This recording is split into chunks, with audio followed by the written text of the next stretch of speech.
Bueno, estoy jugando un poco con estas máquinas.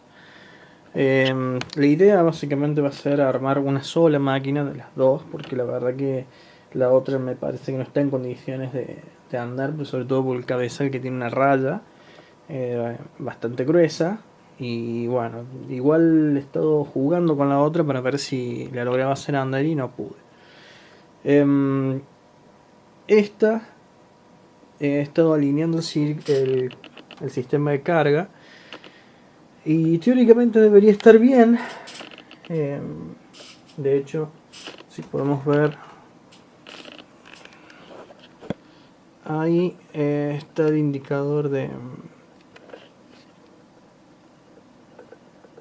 la posición y muestra que debería estar en la posición de eyectar, que es en la posición en la que está.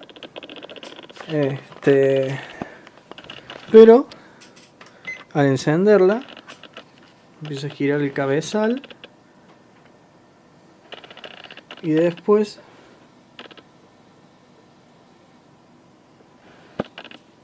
se apaga. Que también dicho ese paso dice A3, no sé si eso es un código de error o no.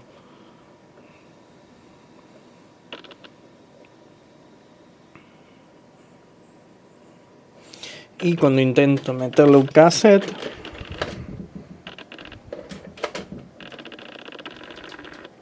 no le gusta y me lo devuelve.